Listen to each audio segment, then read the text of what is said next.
Okay, fiance's happy. AV is happy. Beyonce? Let's get started. Yes, my fiance. Okay. Oh, that's Beyonce. No, my fiance. Different thing. What's up, Beyonce? Okay. Thank you all for coming to ColaSec for June 2018. Wow, it's June already. Feels like last week we were up here doing this for May, but hey, you know, time flies when you're having fun. Twitty, I am a founder and organizer of this little bunch of miscreants. Theoretically, we have a slide for this. Maybe. It's, you know, it's processing. It's rendering. This one's nice. Yeah. Anyway, I'm a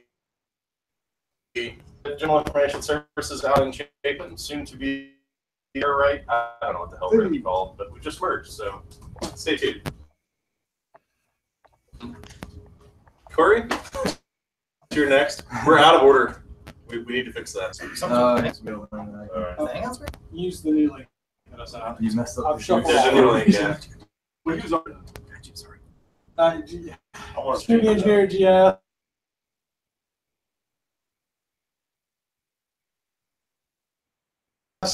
Josh, no, I do. Got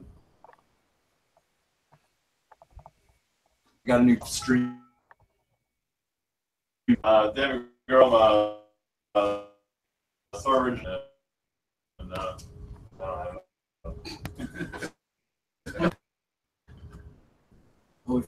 I forgot about Jeff. I'm here. In spirit. I can hear Yes! just hear the voice in the TV. God, year and a half. It was a long time. He's my job and that's sort of home. He teleworks for Virginia, organize for us, and be the disembodied voice from the TV. All the better Next to slide. heckle with. Are we trying? Better to heckle. That ordinarily have some sort of problem. Apparently, this time it's going to be AV. So. What do you mean this time? Bands. Like an adult beverage, please come see me. Or if I come see you, aggressive in the air, Terry Tate style. Right here, we're going to sell those for about $1, and then basically we're going to raffle off several books until the stack is light enough that I don't hate myself for carrying them. Slack channel, if you want to get on there, that I am not terribly active. Just quite active, yeah. You wouldn't know. You got on there. Slap away.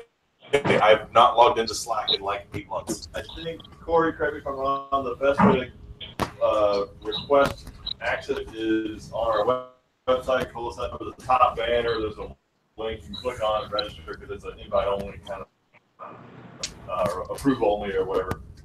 But the channel's on there. We talk about Python and Battlegrounds. We'll talk about in a second. General stuff. We talk about beer. We talk about a lot of different things. So it's a good place, and it keeps our, if you remember our mailing list, it keeps our mailing list chatter or low, so we don't blow up people's email all the time. But if it's Yeah, and if you are not on the listserv and you would like to be, I will get a piece of paper for her whenever she wanders back in. And we will collect your email often. Occasionally, we'll have storms where people reply all until somebody says, hey, shh. But by and large, it's generally just sort of sharing interesting news articles and like, hey, did you see that the world's on fire over here? And sometimes jobs. And sometimes jobs, yeah. And she's going to post a few interesting jobs, I think, out at Fort Jackson. They've got help desk and sysadmin positions that require A+, Sec+ sort of thing. So yeah. That's that. Moving on to the next slide. Make the chatter quieter. Somebody's got their mic unmuted. Yes, if you're on Teams, please mute yourself. Or if you're on Teams, you tell what I use at work. If you're on Hangouts, please mute yourself so that you're not accidentally chattering people. Battlegrounds, David, do you want to? Battlegrounds. So if you're not familiar, Battlegrounds is a project we've been working on forever. We also call it SCBG, so SC Battlegrounds. Basically, it's a rack full of servers that were donated to us, hardware, a bunch of random switches and fun stuff. Effectively, what we're trying to do with Battlegrounds is build an environment that's kind of resembles an enterprise-like environment that we all work with day in, day out, but that we can come in and have a red team and blue team kind of experience, and we can blow it up, and our boss keep blowing up.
tomorrow, one of the guys on the Slack channel who's a member of ColaSec is hosting that at Starbucks. If you're interested in Python, I think he advertised it as kind of a come one, come all. If you've never touched Python, you want to learn about it, or if you're interested in, kind of expanding your knowledge, join him at Starbucks in Lexington. There's more info. I think it's the Starbucks in Lexington on 378 across from Walmart, like right there. That's really all that Lexington is. So Yeah, pretty much. once you cross 378 and 601, then Lexington doesn't exist anymore. So that's Starbucks. So that should be a good time. If you join the Slack channel, jump in there. You want to talk about B-Sides? Yeah. So besides Asheville, we've got a house up there that we've been chattering back and forth about on the listserv. We don't actually have tickets to go into the conference, so there's that. We plan to do a little bit of lollygooning, and then mostly just wandering around Asheville enjoying the beer that Asheville is famous for. But yeah, if you want to come with us and hang out, there's going to be an InfoSec house up there. And yeah, just get on the listserv and email us, and we'll get you roped in with us. ColaSec Live event next month. July 17, this will be our 3rd annual event with LockFail, Lock Sport Group. They will be just bringing a pile of locks and gear and stuff, and those guys are awesome at just kind of showing me some hands-on. If you never picked a lock before, come check it out. It's a good way to learn. They'll have like old school, like crazy looking locks, a bunch of the sets like we got over here, just custom pins, and they're just fun dudes to learn from. It's also a conquest, so it'll be one of our off-site. Yeah, we will not be here next month. Don't come here. Conquest Brewing. Go to the brewery. Everyone's going to forget. They're going to send out like 3 emails this year trying to remind everyone, because inevitably somebody shows up here. Yes. Sometimes people get I'll double locked in. probably show up here, so if you also show up here, then we'll just meet in the parking lot, and we'll caravan over there. I always forget. Yeah, and my fiance will be there with a pair of handcuff keys to make sure that I don't end up.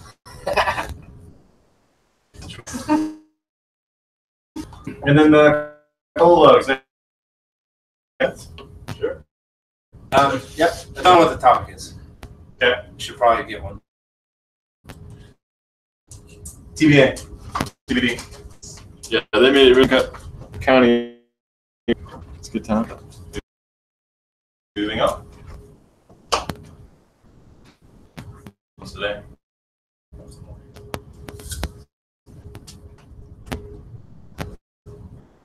On the way.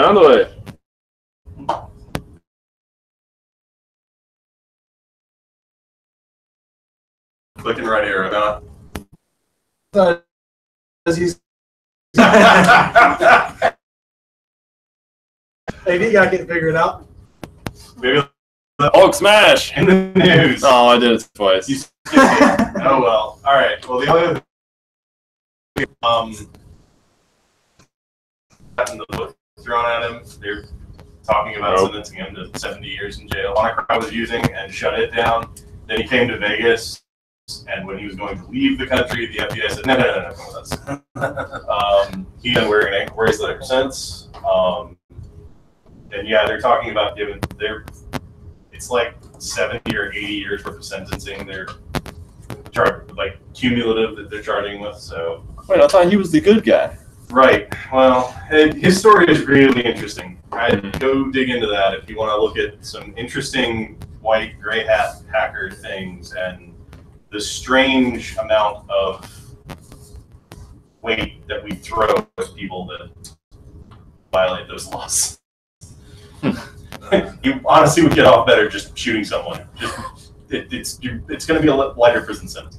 But anyway, I think Brian Krebs had a super long implicated into, so if you're interested in that, check it out. It's actually yeah, no, it's not. It kind of would have been tonight's topic. I'm interested in the legal implications. It's interesting. Also, we should have included a GDPR slide. It would have been very timely. We act like when we're standing up here that he's the only one that has edit rights to the slides, and he sends them out like yesterday. Hey, edit the slides. We never do. It's great.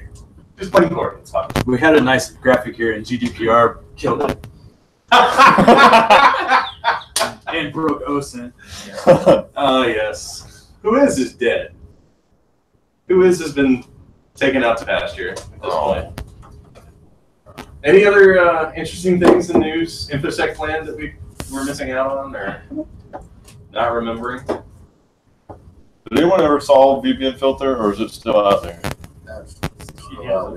Because reboot is not enough. It was like it's reboot and then factory reset. And factory. I Okay. had that meeting today. Oh, really? Yeah. What is this? VPN filter, or what's its other name? Black something. What's it affecting? Yeah, Black man in the middle I on don't know. a lot of the common routers out It's here. just Like all, Oh, the Russian router attack? yeah, basically good. all personal like home routers. Yeah. Business. Yeah, maybe like small, like Yeah. just 500,000. So basically, what you're saying is the garbageware that we've been buying to keep ourselves on the internet. Absolutely. Yeah. Yeah. Excellent. That stuff you It's bought. as owned as I thought it was. That router you bought last year that's now been sunsetted because they don't support it anymore. Yeah, that one. You mean the one that we're running ColaSec Wi-Fi on? The one that you never Yeah. got the firmware update for ever. Right. No. Oh yeah, the Battlegrounds Wi-Fi is running on like a G router, so that thing's Yeah, like it's like 10 years a old. router circa 2001. Hey, It's great. everybody keeps saying, "I'll bring my router." No one Hey, ever if you got does. a wireless so- router, clearly it's going to be better than what we have. But it's the only one we have. One of the really big things about VPN filters is they can actually set your router on fire. That's amazing. From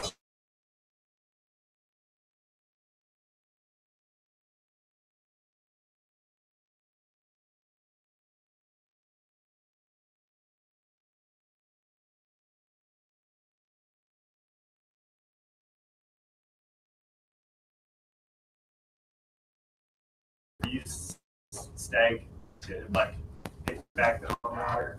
That's amazing. I need to go and research this. Like communicate with it with a specific URL on PhotoBucket and then download the specific in the image was the stag for the home router IP address. And that's how like the routers would ping home. That's awesome. So. Cool. Anything else? Going once. Going twice. Cool. All right. Well, our speaker for tonight is Mr. Ralph Collum of here, Columbia. Yes, of Columbia. Of Training Concepts. Ralph has done it for us a few times, and we are very, very grateful. He is a font of knowledge, and this is going to be a. I'm certain you're going to leave here with your information running out your ears about IR. So, good luck. Is it meme-tastic? Well, I had so much stuff on the slides, I hardly could fit That's anything. the problem, That doesn't dude. stop me. I just kind of shove it in there somewhere, you know? As hard as you can. Yeah, I'll figure it out. Yes. So, You'll leave with so many we're going to bookmarks. take a brief, like 5-minute intermission. If you want to hit the restroom, grab some more refreshments. I'm afraid the pizza is all but gone. But yeah, Cookies. Cookies. please eat more cookies, and we've got plenty of pepperoni.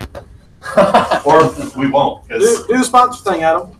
oh, sponsors! Yeah, these are our sponsors that help us out tremendously. Yeah, we've got the incubator where we're standing, Locktail, who's going to be there next month, Conquest, who's going to be hosting us next month, and we got Optimus Vapors, who actually hosts Battlegrounds for us. Yep. Motivation for me is to kind of go through what it takes to be building an incident response program and what it's like to be on the defense, right? So I will tell you a little bit about myself here. Of course, this is my information here. If you guys want to follow me or find me, I am a trainer, Training Concepts. I do a lot of different things. I mostly focus on security-related types of activities. So anything from vulnerability assessments to audits to penetration tests, as well as I also help organizations to create vulnerability assessment programs. So I wanted to talk about really quick just some of the things that I think are important from a defensive perspective. What is, if I am on a blue team, or if I am in an organization trying to build security out from the ground up, what are some of the things that I'm going to do or hope to accomplish as I go through here? And this is an open discussion, so if you guys have something, if there's a question or if there's a comment, please bring it out. That's kind of where the fun takes place. Right? All right, so this is overall what I'll be talking about, right? Where computer security is today. We'll also look at what is incident response, why it's so important. We'll talk about some different models that you can build in the business to protect yourself against threat actors. We'll talk about what it takes to build an incident response team. We'll talk about some of the cool stuff like tools you can use and technology you can use. We'll also look at some techniques, because one of the things here, just like these bad guys were showing you guys in the video, bad guys always have a little bit something up their sleeve. So just like they have all these tools and techniques that they like to do, the blue team also, it's kind of a challenge to keep up with some of the different tools, both red team and blue team, but they need to also have their tools that they can use to better protect organizations today. So we'll look at a lot of that. We'll also kind of lead over into forensics. So if you guys are interested at all how forensics leads into incident response, we're going to look at some of that too.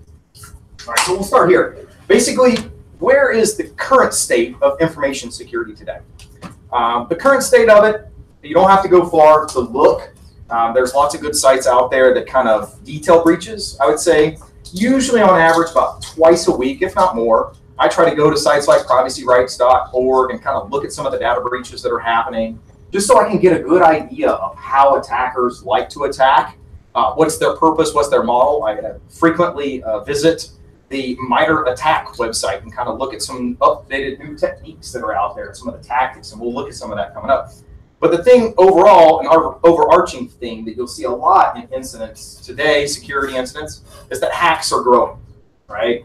And I was just watching here recently a talk from RSA, and I've seen this talk several times now, and it's should we kill the pen test, right? And I'm a pen tester, I like pen tests, right?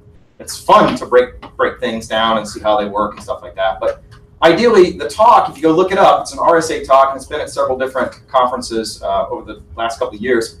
It's not that we need to break out of the mold of the pen test is ultimately what we're looking at. And that's what you see is that pen test evolved. What is a red team exercise? So when I go do a pen test, just to tell you guys a little bit about it, usually involves using tools like Responder, right? Looking for credentials that are running across the network, looking for default misconfigurations on web servers and stuff. And then once I have that, right, I try to see how I can pivot to domain admin. Ultimately, as a pen tester, and unfortunately, it's just to put it out there, that's what it is. What do I need to do? What are the steps I need to do to get to domain admin? There's great tools out there like Bloodhound that help you to kind of visualize how things are in a trusted order and how to map to that. So ultimately, that's where typical pen tests are, trying to get domain admin. Red teams aren't like that, right? Any red teamers here or pen testers? Okay. So as a red teamer, you're not necessarily bound by the same regulation as a pen test. A pen test, usually you have to have it for PCI or HIPAA or whatever the argument requirement is. So ultimately, a red team is more like thinking outside the box. The scope is not as limited as it is for a pen test, right? So here, ultimately, the blue team, and a lot of what is going to kind of come into this talk, is going to be talking about what is threat hunting, right? Threat hunting is a very popular term today, and it's taken the blue team evolved is what it is, right? It's making a blue teamer think more like a red teamer. And once you start to get to that point, you start to understand your adversaries that you have more, you'll be able to protect your resources more. But ultimately, going back to the pen test thing, it's not simulating adversaries anymore, honestly. Because if it was simulating adversaries, we would launch ransomware against an organization and see how the organization handles something like that. Just to be honest with you guys, because what's the most popular flavor for an adversary? Is to use ransomware attacks, right? So ultimately, hacks are growing, and it's thanks to resources that are out there like media that publicizes and makes the new shiny objects like you know, Mr. Robot, or you've got great movies like Swordfish, or you got great movies or TV shows like CSI Cyber. That's all real world, right? After all, so ideally, those types of things publicize and make security at the forefront mindset of most organizations today. But in all sense, I did want to give you guys two stats just from this slide. Going back to 2014, Home Depot had a breach. You guys probably heard about it. It was POS malware.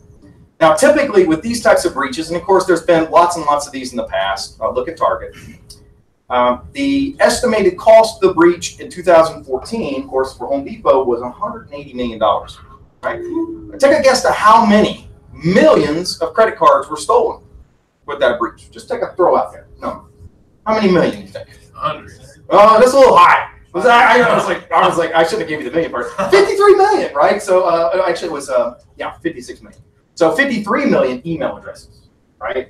And of course that, to an organization, and the cost of an organization, not just the upfront cost. Of course, we've had here over the last year ransomware outbreaks in Atlanta, and the cost behind some of that. That should show you that it's in the forefront of mind. And a lot of organizations today have to move past security being just an IT problem, right? Take you another example, and again, it's not a type of attack, but just to simulate something here. 2013, Amazon had a 30-minute glitch, right? And they were down for 30 minutes. Now, how much, just again playing with me a little bit here, how much do you think they lost per minute? Yeah, $66,000 per minute. So ultimately, $2 million in that 30-minute time window, right, was lost. And so, you know, if you look at security today, you look at it at three types, right, of things. You look at confidentiality. What are we doing to protect our assets? You look at breaches like OPM and Equifax and some of those nasty ones out there. You look at the availability of service too. So you look at services like the Mirai botnet, how they're taking over, and the interesting new things of IT and IoT, excuse me, and how it's holding a lot of organizations to kind of consider, well, what do I have? Do I have a firewall for my TV now? Do I have antivirus for my Apple TV that I have in the boardroom? So it's starting to become a big consideration for a lot of businesses today. So what are some of the challenges for IT security? What do you guys think? For an organization, what do you guys think some of the big challenges for IT security? There's no one out there. What do you guys think? Users, cost, right? And so ideally, I thought about some other ones too, just to throw out there. All those are good. The speed of a technology moves forward. The pace is never stagnant, right? One of the cool things, and the reason I like information security so much, is it's always evolving. There's always a new type of technique. There's always a new type of tactic to use to compromise resources, to break down resources, to understand how resources communicate back and forth. So I think technology is the internet of connected things continues. And as we connect more and more things to the internet, that will become a big concern for a lot of businesses. It's also being able to identify risk. An organization today that can't understand what their most precious jewels or assets are, they're not going to be able to protect the resources like they need within businesses today. So that's a big one. And then security requires diligency. So it's not an effort that you set it and forget it, and somebody said users, but ultimately security is not an IT problem anymore. It's an everybody problem. So until it's taken seriously by everyone, it won't move past really where it needs to be to better protect an organization. But yeah, training and budget and also concerns like lack of metrics all play into the concerns with security today. So it doesn't take much. You guys did a little bit of in the news earlier, so I don't want to overflood things, but ideally you don't have to reach too far to find all kinds of different types of attacks over the years. Blizzard Squad, one of my favorite ones here, of course, their availability, compromising some of the PlayStation and Xbox Live and all those networks over Christmas time. What a terrible time to compromise a network over Christmas when everybody's getting new gaming systems and trying to connect up to those gaming systems. Right? It's terrible. So like the guy was saying in the video, it's not a matter of when it will happen anymore. That's not the question anymore. It's how did it happen and how bad is it? That's what a lot of board executives need to start asking the security teams is so that they can get a handle on what the impact is, what the scope is. So you've got, of course, they mentioned Marcus Hutchins just recently here in the news, the WannaCry attack. So ransomware is not a new thing. It's been around for a long time. If you look it up, the AIDS Trojan was the first example of ransomware that's out there. But now it's evolved, and we get bad robots, and we get all these different types of ransomware attacks that ultimately are holding us hostage a lot. And then as we get the IoT, and I mentioned IoT earlier, I was going to show you guys a website out there that is kind of interesting in regards to IoT. It kind of pinpoints them. It's like the Shodan service that's out there today. Let me see if I can go back to my mirror display here. So one of the interesting things is you've got sites out there like Thinkful, right? So thinkful.net is a site like Shodan that kind of maps the Internet of Thing devices that are out there. And with all the different devices like Nest, Ring, doorbells, and everything else that's Internet connected today, being able to see how much stuff of the scope is out there is kind of interesting. So I'll tell you how I use it, usually in a pen test. I use something like Shodan to kind of help me to map an organization, see what kind of assets I can find out about the organization, what ports are open without even having to do a scan. Census is also another really good site that can tell you a lot of information about devices that are out there.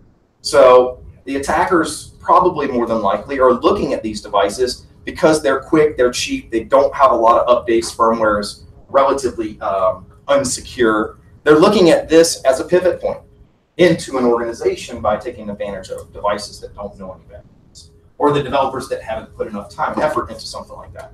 So OWASP has many different things, but one of their projects that they have is the IoT project, which if you look at it on the right side here, you'll find that they have, just like their main web apps, they have an IoT top 10, right? Two of the biggest things here, insecure web interface, which just basically means it's easy to access the resource with little to no effort. And then default authentication, default credentials is always going to be a big concern for us. If you look at the Mirai botnet, the botnet itself was looking for devices with default credentials. And so we've got to move past some of these things to make things better for organizations today.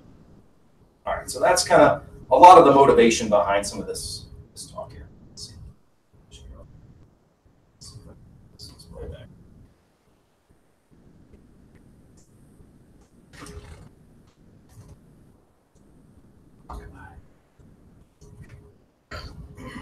All right.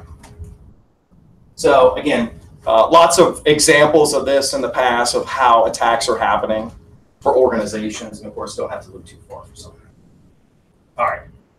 So where's the threat landscape, right? So first, you got to understand, what is a threat? A threat is anything that has the likelihood to cause damage to an organization. And some of these threats today are man-made. Some of them are natural, right? So we had a flood a couple years back, and obviously that caused lots and lots of damage. Hurricanes, tornadoes. If I was in Hawaii right now, it'd be lava. So I'm not joking, but joking aside, I guess. But ideally, there's lots of natural threats, but you also have unstructured threats and structured threats. So an unstructured threat would be someone like a newbie, or even a person that's working on the inside that doesn't know any better. The user that's participating in social engineering types of attacks. Then you've also got structured threats. You look at nation states today, that's a big problem for a lot of governments, right? So we've got a lot of the bears. Of course, we talked about those a little bit earlier. So you got your fancy bears, and of course you've got some, I can't remember what China's APT groups are, but there's lots and lots of different types of groups out there that trying to control the actual attack landscape. So ideally, understanding what your threat adversary is for your organization is super important. And we're moving past the concept of anymore it being something technical that protects us or provides protection against these types of threats for our organization. Challenges for incident response today, one of the reasons we're talking here, are going to be things like the scale of an incident. More and more devices, as more and more devices connect, as you can see with IoT, it's going to cause more and more headache. Security is going to go out the window when we have more of the convenience side of things. And so convenience is always the enemy of security. And then when you look at things like intelligence-driven malware that's polymorphic by default design, and you look at things like anti-forensics and anti-sandbox capabilities, those are things today that are big concerns for organizations that are dealing with incidents all the time. So what kind of attacks are out there? There are a ton of different types of attacks. It could be attacks that are compromising the availability of service. They could be attacks that are doing reconnaissance. I bet we could pick Josh's brain for a while to kind of find out what's your best way to kind of find out information about a person. So everything starts at the top, looking at reconnaissance. Even if who is dead, there's still tons and tons of resources out there that can very much help you to profile an organization. So attackers like to use that. This is the kind of the what they like to use. Also, other types of attacks on mobile, and as like I said before, as we start to scale out our infrastructure, no longer can we rely on the perimeter security model anymore. It has to focus on working out towards the asset. So if we're protecting the asset with host-based intrusion detection, we're looking at DLP, we're looking at anti-malware, of course, and then centralized log management. We move that out towards the perimeter. That's the new model for security today in the defense in depth. And so I definitely would suggest, and I do have it in my notes here, for you guys to look at the attack kill chain from Lockheed Martin. So focuses on reconnaissance and probing. This just kind of follows the, I guess I don't want to say the methodology of the attacker, but that's kind of what it is. So looking at trying to find targets that you're able to compromise, going through and developing a plan of attack. Maybe the beachhead that we use to get entry into a facility today is social engineering, and then snowballing all the way through command and control, and then compromise the organization through that. So the next thing I'll talk about, what motivates a threat? What do you guys think? What are some things that motivate a threat? What is his, I guess, his munitions? What is it? Money, right? That's the first thing that comes to mind. Internet swag. Right. I started listening to a podcast. It's pretty interesting. I'm a podcast guy, so I like lots of podcasts. They have darknet diaries. Have you guys listened to that at all? It's kind of interesting. The one here recently was talking about a kid and how he was hacking his high school, which is, I don't recommend any of this hacking stuff, right? Don't do it unless you have authorized permission. But anyway, he found a way to his principal's machine and then found an unprotected password file on the principal's machine. Of course, owned his Twitter account and went through the snowball process to do all these things to the principal. So attackers, sometimes they're just stupid, right? Criminals are stupid anyway. A lot of times they'll do it for money, like you guys said, but there's also fame and notoriety. Sometimes we can say just because we hacked NASA or whatever the case may be. So sometimes it's that. Sometimes it's this, I'm searching for that next thrill. So sometimes it's those types of things. So what motivates an attacker is extremely important for us today. It will help us to understand their MO, right? So whenever I look at an attacker, I usually use the acronym MOM. So they've got to have some kind of motive, they've got to have some kind of opportunity and some kind of means to be able to gain access to a resource domain, right? And that's just typically what you see today. And it can be all kinds of various reasons, of course, to do that. That's a big one, right?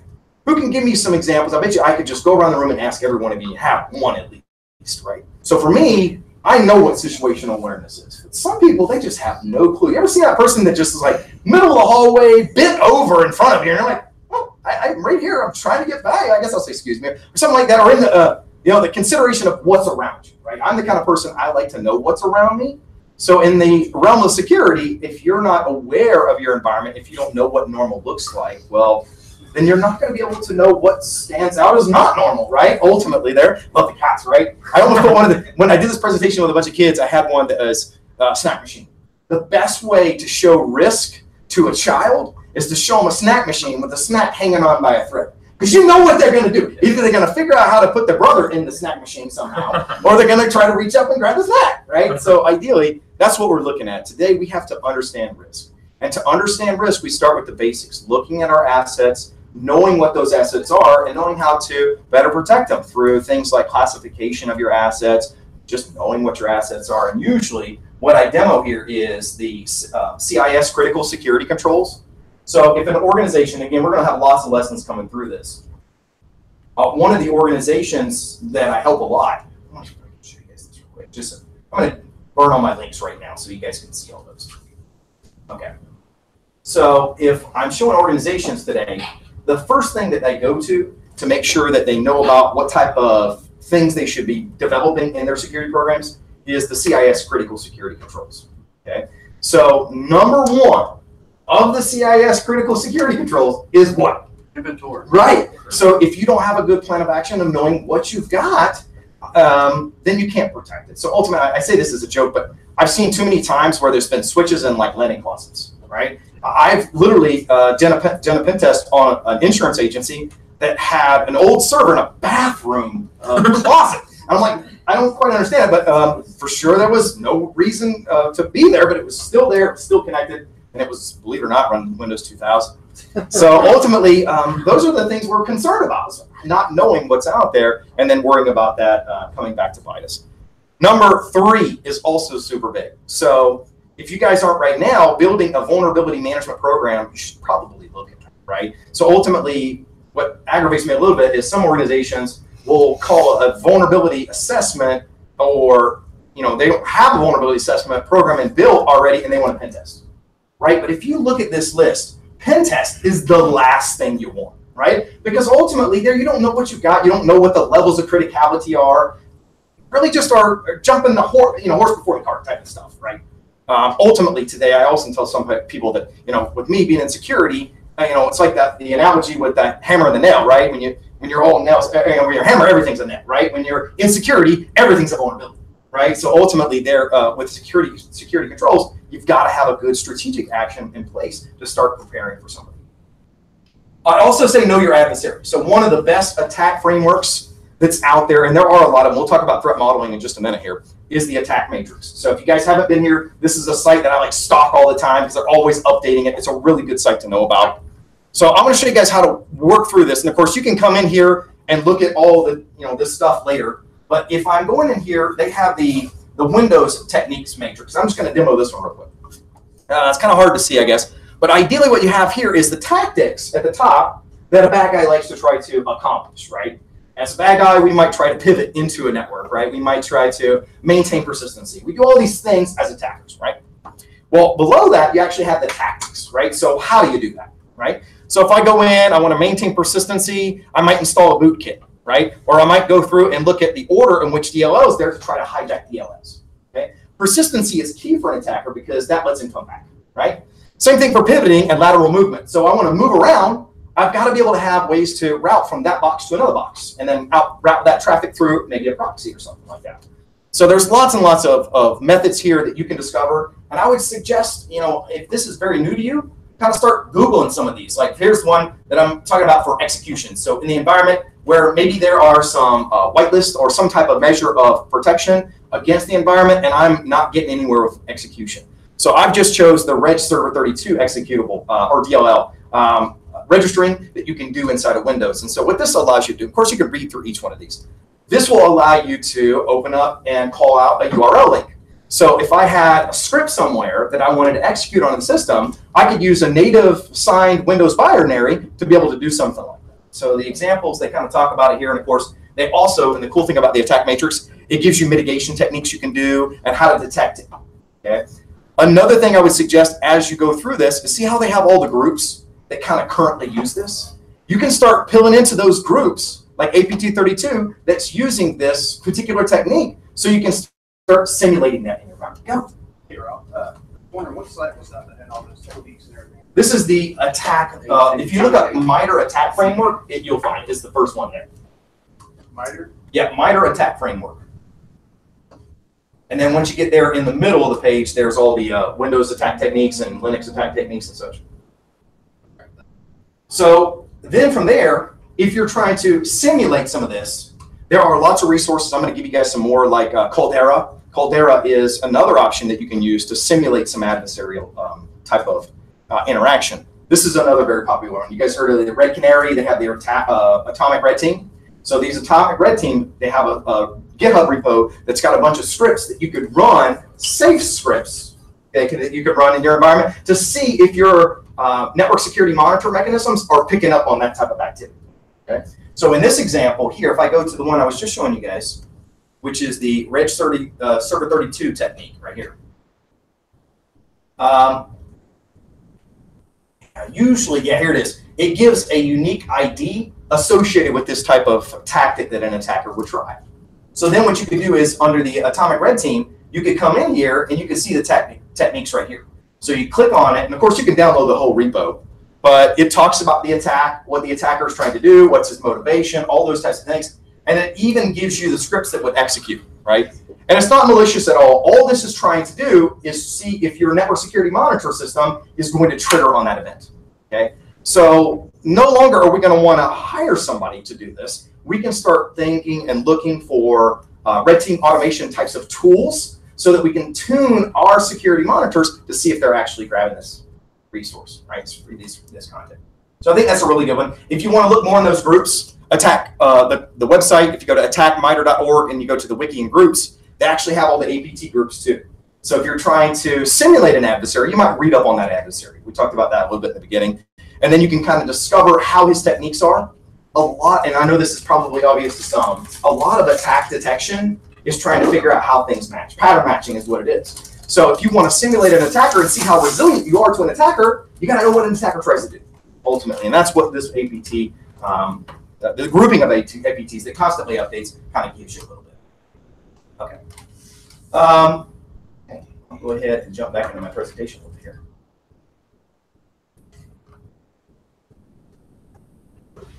Okay, so situational awareness tips, right? Constant diligence makes it easier for you to meet the emerging challenges that are required for you today. Understanding what you've got to have something like that in place. You've got to have good change management practices. All of these things are helpful in making sure that you're meeting the demand of IT and the world, it's IT security. It's also important to understand, like we said there, your adversary. So the more you can understand the threats to your environment, the easier it will be to try to avoid some of those or mitigate some of those. I also recommend, and I put it in my notes here to mention to you guys, Lockheed Martin, of course they have the kill chain, but they also have something called the Defense Capabilities and Course of Action Matrix, right? And what this is, and of course hopefully you got it with the kill chain already, it kind of shows how the adversary goes through his steps, right? His methodology. Well, what the Course of Action Matrix does is it helps you to kind of figure out, well, what can I do in this area to try to stop an attacker? What can I do in this area to stop an attacker? So it has detect, destroy, degrade, disrupt, and deny. I think those are the ones. Oh, there's one more, deceive. So a lot of things like honey tokens, you would put those out onto the network to try to get the attacker to think he's got a real account, and you just watch him all day what he does in kind of his own little sandbox area. So ultimately, that's what the idea behind something like that is, to either confuse an attacker, deny his access, or destroy his access, cut him off, those types of things. So ideally, combine that with the kill chain can produce the best result to figuring out what controls work best for you. So in regards to risk and analyzing risk, you can't not look at threat modeling as a part of that. So some people like to look at threat models as, you know, snake oil, and I'll never be able to achieve this. That's not how our environment is set up. Some people get a lot of good information out of threat models today. So really, threat models should show you the where and the how. Right? How is an attacker going to go through and do his attack? Right? Where should I start looking for that path of interaction?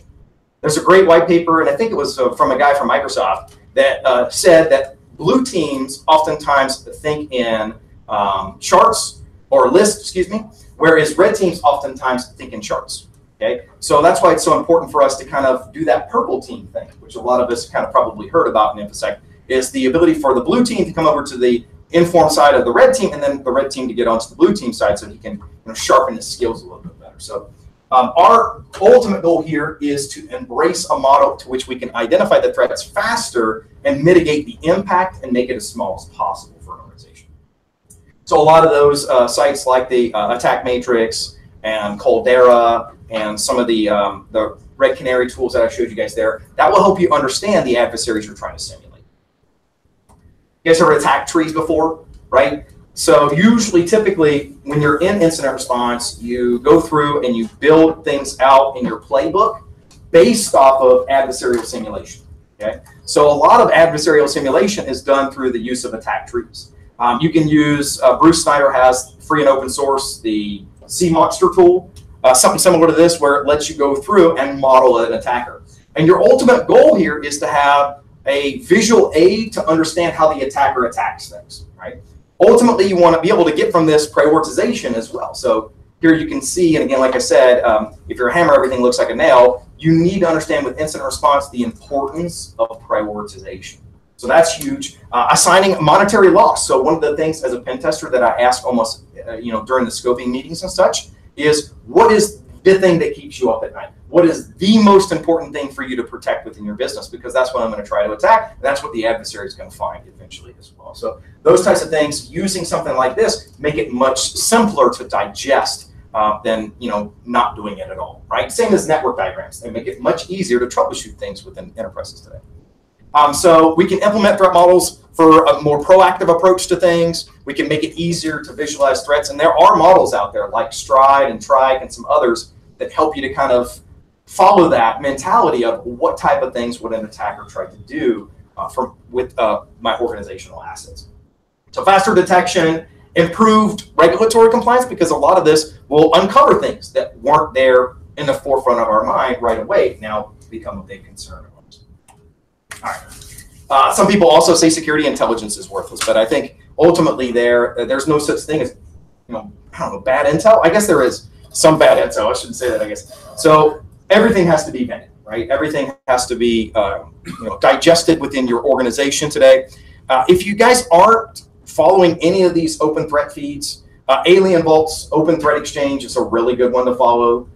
It's free and open source, and of course, if you have OSIM, which is their product that's free and open source, they can do they can do vulnerability scanning, can do a lot of network security monitoring type of stuff. It's a good resource to go right now, create yourself an account and start seeing what type of attackers are doing things on your network. So we need to identify what data is relevant. We need to be able to make it useful, which is going to lead us to good leads. So a lot of that is consuming that information, distilling it into something that everybody can utilize, and then kind of put it into what's called actionable intelligence. And so a lot of that is becoming what security intelligence is today. So in incident response, you can't call it incident response if you guys don't know what an incident is, right? So you've got three categories of things. You've got events, you've got alerts, and you've got incidents, right? Incidents are things that cause harm to your organization, right? Typically, they're done by somebody. It's either an external group or an internal insider or somebody like that, right? And usually the form of it's attacking some type of resource, right? It's attacking a machine or attacking a server, whatever the case may be. So those are the three characteristics that identify it as an incident, different from something like an alert. Alerts are just things that, okay, it's my turn to do step number 2, or maybe it's an alert that, hey, the system's going down for maintenance or something like that, that I might get across my screen. So being able to identify the incident is extremely important for organizations today. Looking at suspicious logons, looking at files that are just coming onto the system out of the blue. If you're not implementing host-based intrusion detection or some type of integrity check on the host itself, you're probably not going to get some of that visualized information. Changes to the registry, of course, malware loves to do stuff like that, and make itself persistent through running of services and stuff like that. So these are types of things that are considered incidents today. Another big one, and I'm going to show you guys this in a second when we go to network forensics. Questions to ask or determine as you're going through this, looking at, is it an incident, is it an alert, is it an event? What's normal on your network? If you don't know what normal is, you can't throw it out there as suspicious, right? So you've got to understand what normal looks like. And in a second here, I'm going to show you guys some examples of this, how you can get that information through network forensics or network monitoring. How can I capture and categorize events or user activity? You guys heard of Observe IT? Now, again, I don't know what you guys use in your business, but there is lots of solutions out there that are user behavior systems or solutions, right? Microsoft has one, it's called Defender or something or another. So ideally, how do you know that your users are doing things on your network, like using the net command? Why is a user using the net command, right? Or some of those other types of things. So if I don't understand what's normal, and if I don't understand what a user does that's normal, I can't make rules or fine-tune things around that. So that's big, and that's what we're going to see here coming up in a second. So incident response, right? The definition for you guys here. What does it take to detect an attacker, right? What is it that helps us to identify this as an attack? Is it an incident or is it just an event? Okay. Is it an alert that is worth doing the due diligence over, right? So usually when you look at something like a SOC analyst, we've got 3 different tiers. And typically here, the first tier, you're going to get information from the SIM that's going to help you to determine, okay, from this information that I'm receiving, I have to digest that and figure out, is it something of a concern or not? Or do I pass that up the chain and have somebody else look at it? So being able to identify the incidents, being able to respond, and then manage the incident appropriately is the focus or the goal of a good incident response program. Ultimately, we should move towards being more proactive, less reactive, but there's a lot of things here that require evaluation to make sure it's a good and successful plan. All right, why do we need EIR? Probably don't mention this too much, or don't need to mention this too much. If you're in an organization today, you might have to do it for compliance. You might have to do it for due diligence. You might have to do it because it just overall, it increases your reputation as a business. If you've ever looked up the case study for Sony Pictures, that's a classical example of a hack and how to do a hack wrong. So ultimately, we're trying to prevent future attacks from happening. with our after action reports and the lessons learned that we get from an incident response process, we definitely are able to take that and then digest that and make our incident response more stringent, more protected, more secure. So to detect compromise as quickly as possible, respond to incidents as quickly as possible, and then hopefully identify what is the root cause of the issue that we're investigating. All right.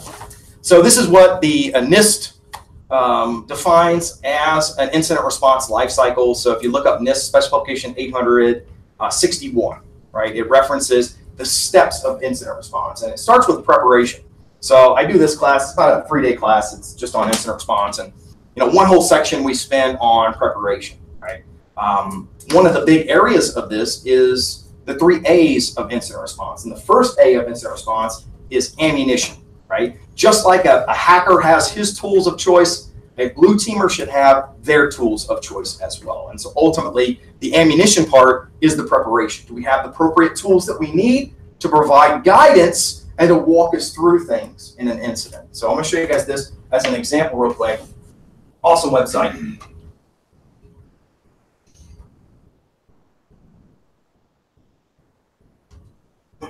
So there's a ton of different resources from this same guy that does pen testing, OSINT. There's an awesome incident response tool. So there's a ton of these that are out there. But the reason I like this one the most is it's got a lot of options for you. So if you want to do adversarial emulation, if you need to do evidence collection, if you need to create disk images for forensics, if you need to do incident management and basically look for incident management methodologies, you need to do log analysis, you need to do Linux forensics, you need to do OS X forensics. It's got a lot of those things. So you can kind of walk through, and of course we talked about the Atomic Red Team just a second ago. There's Caldera, so Mattia, there's another one there. There's a bunch of adversary simulations there. Let's see, go down a little bit more here. You've got some disk creation tools. Of course, I'll mention in a second here when we get to forensics. Access Data's FTK Imager is a really good one. Bulk extractor. I was going to try to do a demo tonight of something like that and using volatility to kind of show you some, some forensics side of thing. But bulk extractor will allow you to take something that's been captured as an image and extract phone numbers and websites people are visiting and all kinds of good stuff you can get from the actual image you capture. So some other ones in here, but ideally there's even some Linux distros that we'll talk about in a little bit. Something like this as a site kind of puts together all of the various resources there that could be utilized in incident response. So cool thing, just like an attacker would use Kali or whatever the heck the tools are that an attacker likes to utilize today. A forensics investigator or an incident responder also needs to have their tools up and ready to go too. Sorry, what was the name of the? So this is just, it's a GitHub repository that's awesome incident response, and there's a ton of them in there. There's one for pen testing, one for red teaming, one for OSINT. There's just a bunch of different ones in there. But it's nice because it collects all of those various different tools that can be utilized for incident response. So that's another really good one. Okay.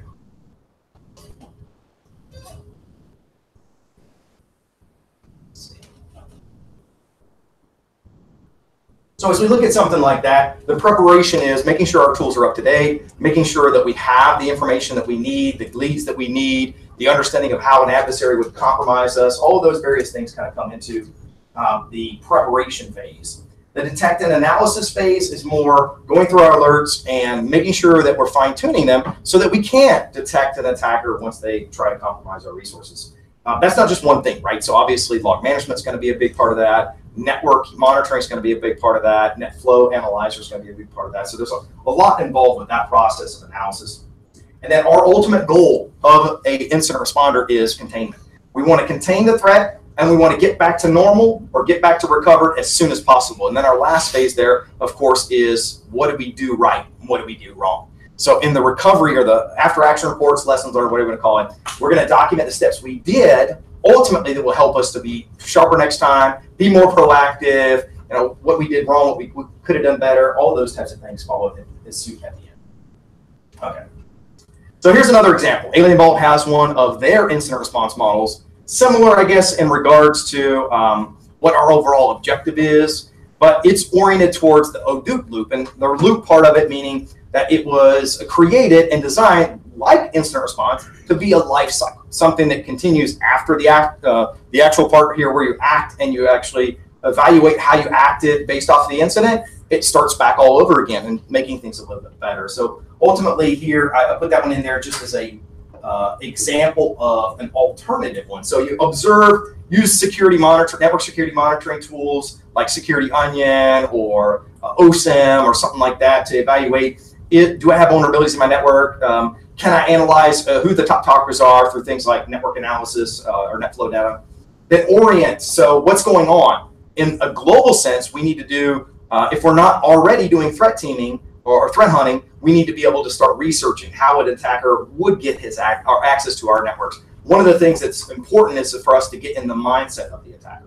Then decide, based off the observations and the context that we have, the leads that we have, help us to lead us in the right direction to make the right decision, and then, of course, acting on that. So that's another model that's out there to ultimately kind of compare against the NIST model.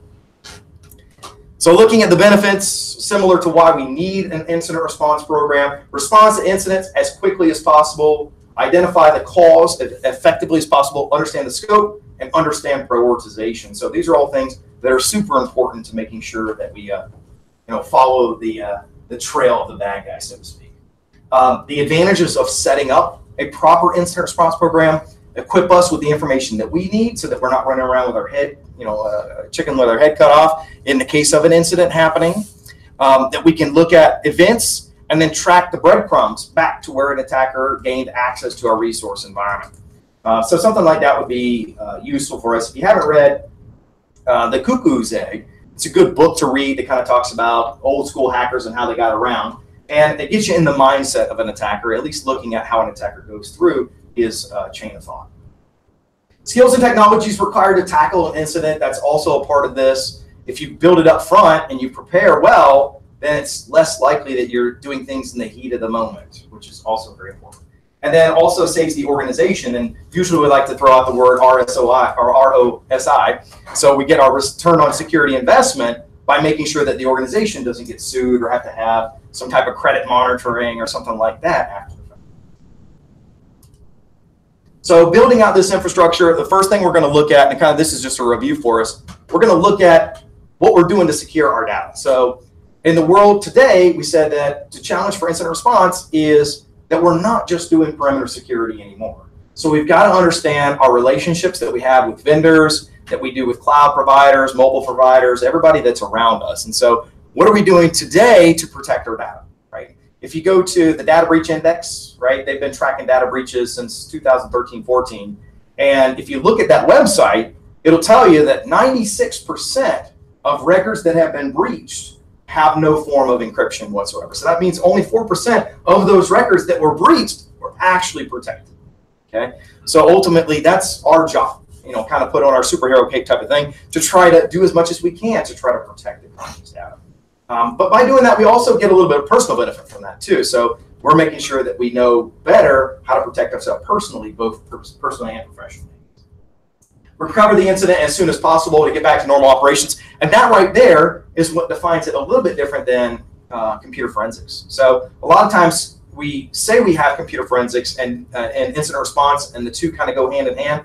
But it's more like we do forensics to support incident response in some cases, but in some cases, attribution's hard, right? So ultimately here, our main job is to recover from the incident as fast as possible to limit the impact and overall cost to the business itself. So these are some of the reasons that we implement incident response programs today. Get executive buy-in as soon as you can. These are kind of the things to think about when you're building out your incident response plan. They're the ones who are going to sign off on it. Okay? Integrate it into your disaster recovery plan so that in this case, if you get ransomware, you know how to deal with the impact of something like that. So these are all kind of things to do. Effective incident response ultimately relies on, like I said, the executive management side of things. So understanding that's a big first thing to do for your organization is super huge. Ensure you've got the roles and responsibilities, the people that are going to be involved with protecting the data. So we're going to see that in a second here. I'm going to show you guys some of the different roles in incident response today. And then looking at some of the challenges. If you make the incident response program or plan too vague, or it doesn't execute well, if you don't test it, if you abandon the plan before you go and carry out the steps appropriately, then that's all going to be chaos for the actual success of the incident response program. Some other ones here, not making a policy, or making a policy, not a plan. So understanding what a plan is, and in fact, I'll actually show you guys in a little bit here some of the advantage to using playbooks and integrating playbooks into your incident response plan or program. Yeah, and then the do's and don'ts, right? So things to consider here: gather intelligence from multiple sources. Don't trust just one thing, right? So ideally, we can look at incident response intelligence through things like Open Threat Exchange, but then we also want to cross-reference that to make sure that we are, in this case, not just having a single point of failure. Begin taking notes through the first responder. So whoever the first responder is, if they don't take notes, then a lot of the beginning stages of the incident, we've lost evidence. We've lost information that's super important to making sure that we understand a complete picture of how the attacker attacked the organization. Make sure you, in this case, don't shut the system off. If you want to, in this case, gather evidence appropriately today, you almost have to do what they call live response, which means the system's turned on and you're going to go through and use Mandiant's Redline or FTK Imager or some of these tools to create a duplicate image of the system so you can do the analysis on that system right there. So those are the do's and don'ts. And then, of course, we already kind of mentioned a little bit on what drives incident response, but the ability to create an incident response team is absolutely paramount. You can't rely on just IT for security. Look at incident response in this regard. Who would want the IT guy going to the media, right? We've had a breach. What would an IT guy say, right? That's about it. Let's get some beer. So you want to be able to have PR involved. You want to have HR involved. You want to have all of these people that are involved in the process to make it a successful process. So realize that it just doesn't fall on the shoulders of the network administrators or the admins or the IT admins. Understand what the high cost of security is in an incident. So a lot of times I'll talk to senior level executives and I try to talk risk. How will this impact your organization if you get breached? That's the terms that they're looking for. They're looking for clear understanding of the consequences, right? They don't care if it's a technical as much. They understand business terms a lot more than they understand technical terms. And then lastly, of course, having a good way to deal with reporting and communications. Another part of that would be security awareness. If a user clicks on something and they caused it, or if they didn't know exactly how they were to prepare, educate them on some of that. And that's the end result of this, is how do you make sure it doesn't happen again or as bad next time around. Here's some of the roles and responsibilities. Of course, you've got the incident investigator, that's the incident manager. You've got the first responder. Like we said, you'd have HR involved in the process. So these are just different team members that are going to be a part of the incident response team. Making sure you clearly define and document and communicate the roles and responsibilities of individuals is super important today, right? You wouldn't not get law enforcement eventually maybe involved in the investigation. You would not, especially if it crosses borders, you would not get HR involved if it's an insider or an internal employee within the organization. So these are some of the different roles that will be a part of the incident response process. Okay. And then building the team. So I always like to have a slide that kind of talks about what are some of the things that make a good analyst, right? If you're going to be an incident response, or you're going to be in information security in general, because this could also bleed, some of these could bleed over to the offensive side and the defensive side. You like to solve problems, right? You like to be that person to understand malware, right? Maybe in this case. So that might be some of the other possible ones in here. Experience with running investigations, experience with malware code analysis. You're definitely going to want to understand enterprise IT. I definitely think that's a big part of it. In security today, if you have a good background in networking, network admin, server admin, these types of things very much help you on both sides of the map, so to speak. Things like a good communicator, right? In the heat of the moment, right, that fog of war that we kind of talk about with incidents oftentimes, we want to make sure that we are cool, calm, and collected, right? So that's a big one too. Have a lot of patience, unfortunately. That's one of the big ones you got to have. Attention to detail, right? When I was a kid, I never wanted to look at the puzzle on the front, right? Because the front of the puzzle gave it away. So I always wanted to try to make it harder on myself and think a little bit more, just I've got the pieces, I'm going to figure out how this puzzle goes together, think outside the box. These are all good things that make a good incident responder. And then build yourself a checklist. Honestly, I don't care what anybody says. If you have a good checklist, a good methodology for things, it orders things for you. So the events that you do as an incident responder, maybe you would use some of the different playbooks out there. I'm going to show you guys a site in a second here that has a bunch of example playbooks. So if you get malwared or you get this or that, there's something of a process, even if it's a skeleton, that you could follow to deal with that particular incident that's occurred. Okay. So other things here, one big one is, does your plan include how to contact agencies? So outside agencies, if in this case, you need to get law enforcement involved, you need to know how to do something like that. Who would I contact? The FBI, Secret Service? Who do I contact if I need them in the term of an incident? In this case, does your incident plan include incident handling guidelines, right? That's another part of it. Is it categorized by incident and priority of incidents? So organizing, and even after you've gone through this process and created a good incident response plan, have a good test to finalize that incident response program. Of course, it's a cyclic process, so it will continue today.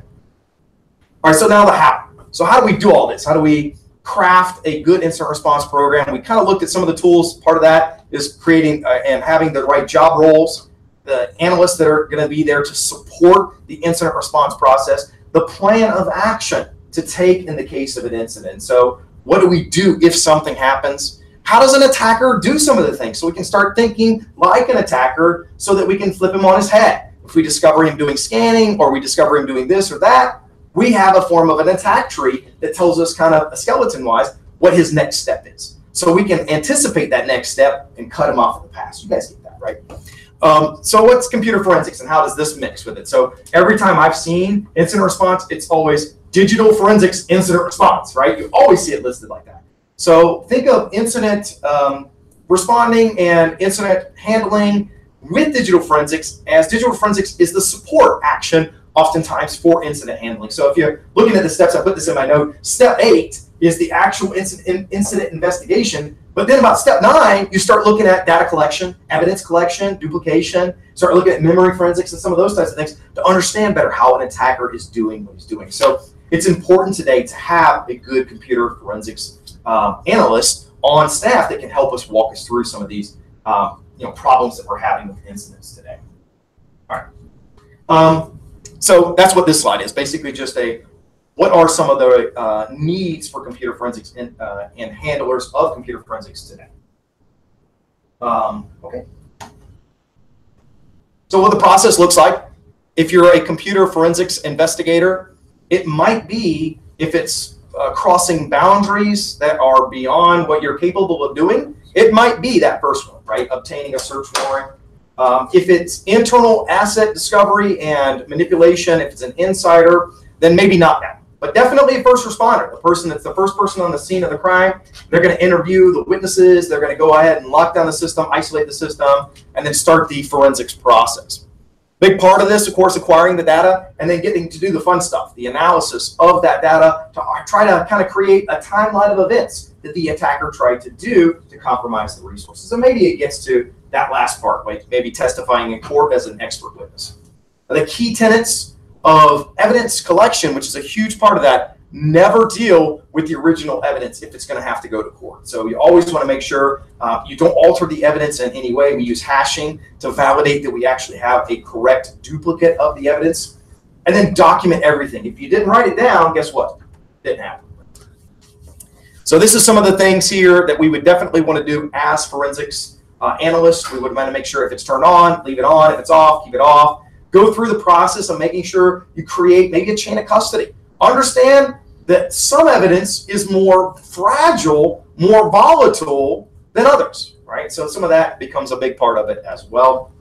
And there are some interesting articles or even RFCs that you can use. I put in my notes, RFC 3227 is the guideline on how to collect evidence correctly in a digital forensics investigation. So there is help out there to help out with some of this stuff. Looking at data duplication, right? So services that allow us to be able to copy information from one device to another. So Celebrate, a very popular one for mobile devices. Maybe you just go off and attach something like to an FTK imager or something like that on a USB, and then that's how you do it. So you do disk to image rather than disk to disk. So you've got to get a good, exact copy of the actual evidence. You don't want just a backup because it's not going to contain deleted files. It's not going to contain slack space or some of the other things you're going to want to do in your investigation. Redline is a tool of choice to be able to do memory forensics. It's a really good one. You can capture the image, and you can even do if you've got the older versions, they had a malware risk index that would let you evaluate for things like processes that are prone to be associated with malware. Newer versions of Redline don't have that, but they still have the ability to add through an IOC evaluation of the memory and kind of pinpoint what are the things that are concerns about this memory image. And then also I put in my notes to make sure if you don't want to use Redline, something like that. Sorry, not that one. Yeah, that's it. So then digital data itself, right? Looking at the concept of volatile versus non-volatile. So if it's volatile, you're looking at memory forensics. There's some real great books out there. Volatility is the tool of choice to do memory forensics. It'll allow you to see what processes are running on the system when you capture the image of the system. It'll let you see what are the services running. It'll let you see all kinds of information of what's in memory. So you get clipboard contents. You get URLs that users typed in and that are accessing on the right now within memory. Then for data that is non-volatile on the disk, you're looking at like registry forensics. So you're trying to go in here and you're looking at Windows shellbacks. You're looking at the user assist area. You're looking at prefetch, which is the first time I saw prefetch. I was like, that's really cool. So it's things that Microsoft has put in systems to make things performance-wise better, but it's still there. So you can do some forensics on stuff that's already been deleted off the system. The thumbnail cache is a great example of something like that. So a lot of cool things you can capture both that are volatile and non-volatile in the process. Most of our forensics today, if it's incident response type of forensics, a lot of it's live forensics. And I put here to make sure I mention some of the concerns with live forensics. If you're going to do live forensics, meaning the system's turned on and you're capturing the data as it's turned on, be careful that you capturing that data doesn't cause instability in the system, that you've tested your tools beforehand so you know and expect what to have, because that's one of the big risks with doing live forensics today. Okay. And then, of course, the last thing, did you get the stakeholders' approval to do it? So the types of forensics. In the class, we go over 3 types. We go over network forensics. We talk about host-based forensics, which is kind of like registry and what's running on the system, et cetera. And then we also look at malware forensics, which is really cool. Malware forensics in itself, I'll have a little site you guys can go to start this process if you haven't done reverse engineering. I'll talk about it in a second. Okay, I'll also show you guys what it takes to kind of get success at incident management with regards to network forensics. So host forensics, looking at the registry, looking at logs, network forensics using Wireshark, TCP dump, malware forensics, taking apart the malware. So I'll take a second here and kind of look at this and show you guys some indicators of what we're trying to accomplish here. All right, let me jump out here.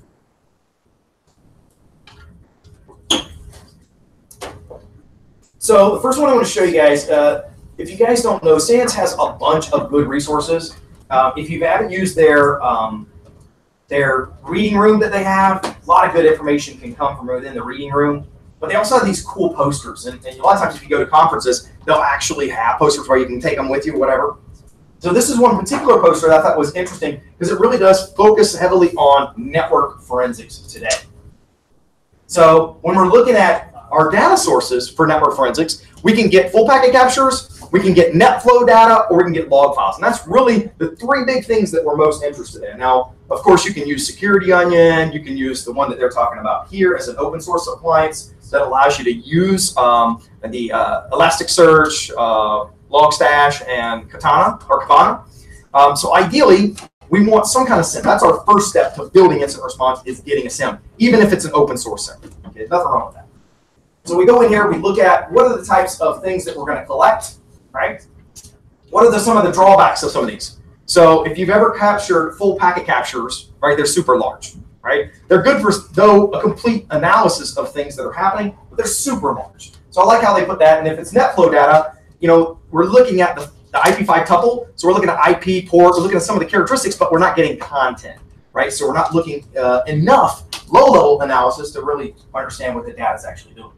Log analysis, if we don't have a good measure to tune our log and make sure that the information that we're looking for is relevant, well then that's another concern for us in incident response. So anyway, getting down here, I want to show you guys this.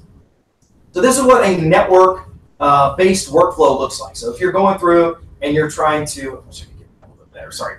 If you're going through the process of understanding what do I need to look for and capturing data. Actually, before we do this, let's go down to this one.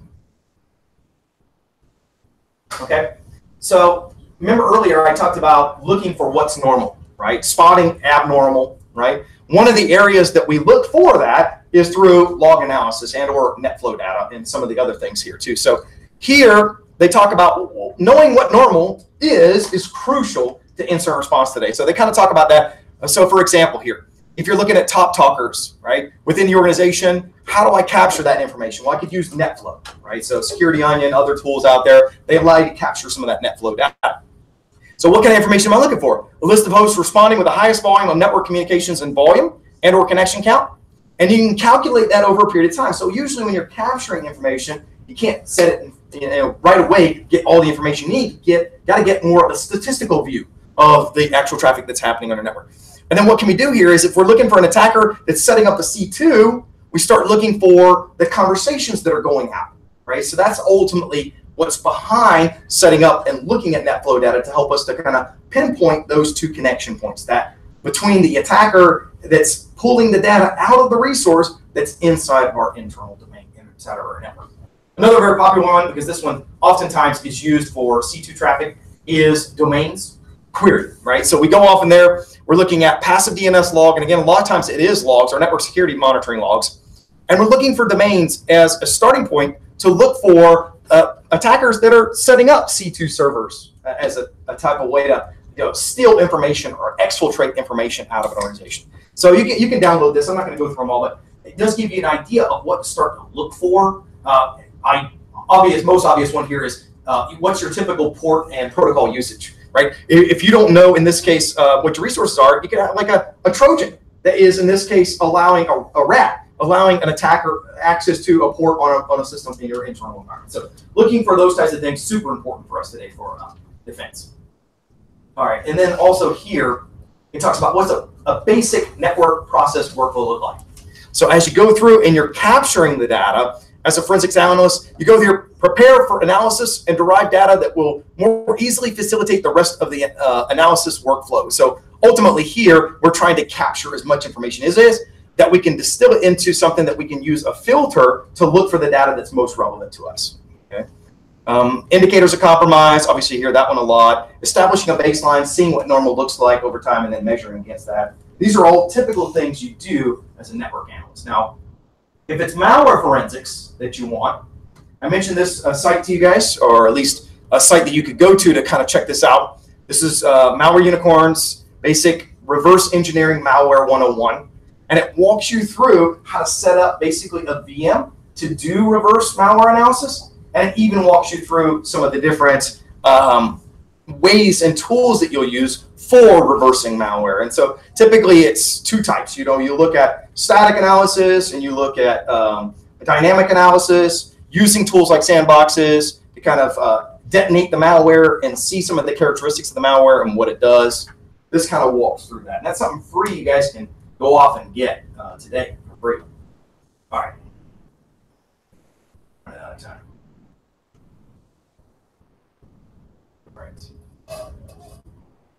So some of the basic types of tools that you'll use for network forensics, it's going to be T-Shark, or it's going to be Wireshark, or it's going to be TCP dump. Those are very popular, but sometimes I like to use something like Network Miner, right? That's a really good tool that if there is maybe somebody downloading a payload or somebody downloading something, I want to extract out that file to do some malware analysis on it or something like that.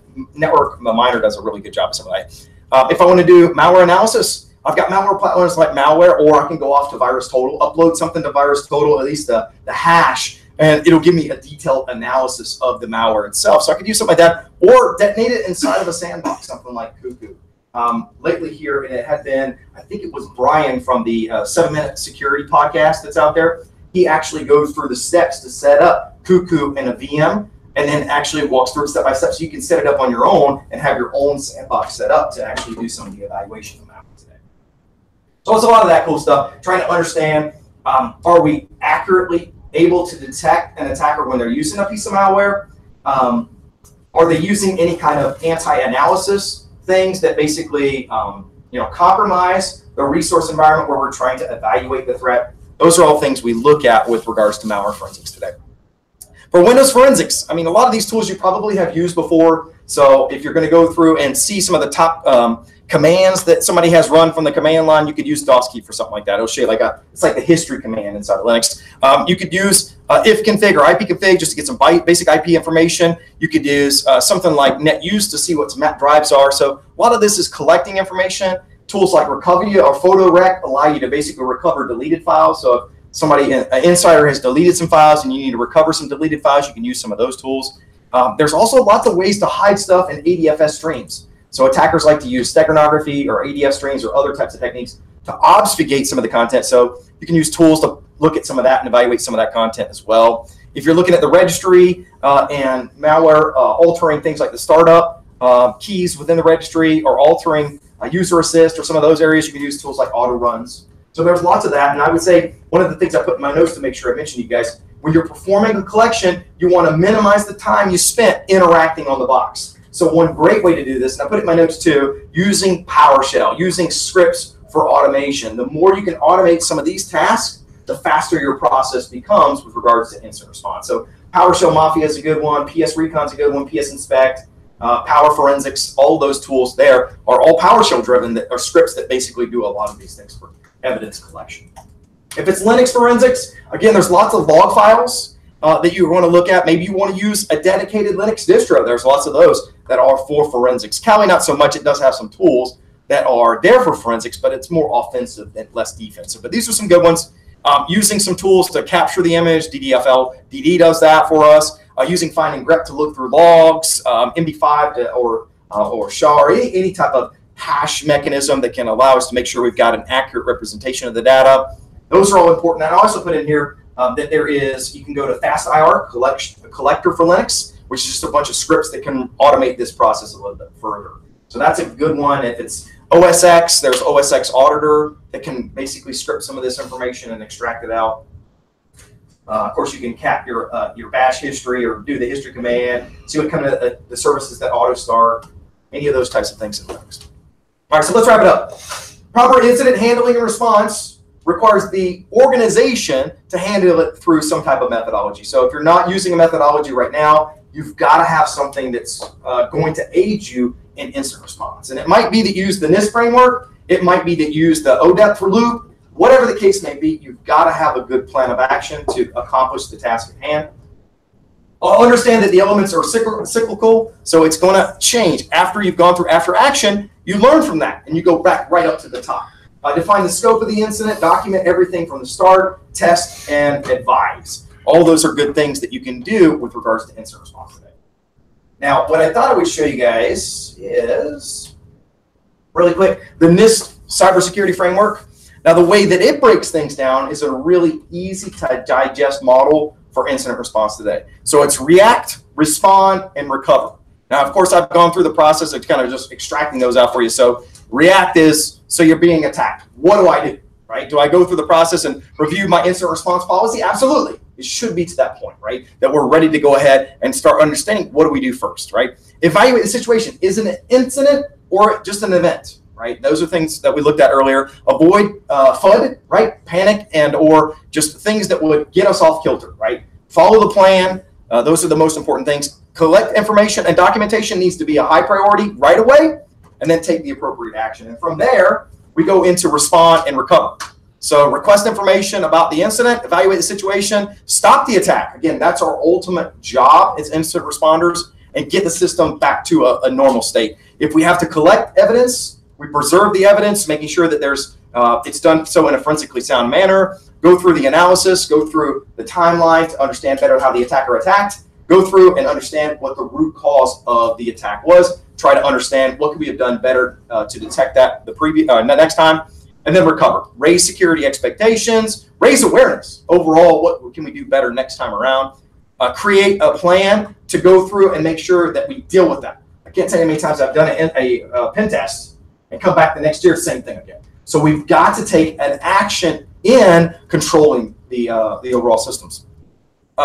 Make sure after you've done it and you've hardened it and you get to the point where you're ready for CIS, Security Control 20, You can do a pen test, right? Or some kind of red team engagement to do that adversarial simulation. Maybe you do this in-house, but then also you don't want builder blinds, so sometimes you'll want to incorporate somebody from the outside looking in. All of those things to be able to know where to begin, right? All of those things to know how to clearly evaluate the situation, gather information, and then knowing where, in this case, to request outside help. That's another big thing. I didn't mention that with forensics or the incident response process, but ultimately that's what we're looking at. All right, that's it, guys. The last thing I wanted to mention to you guys is I do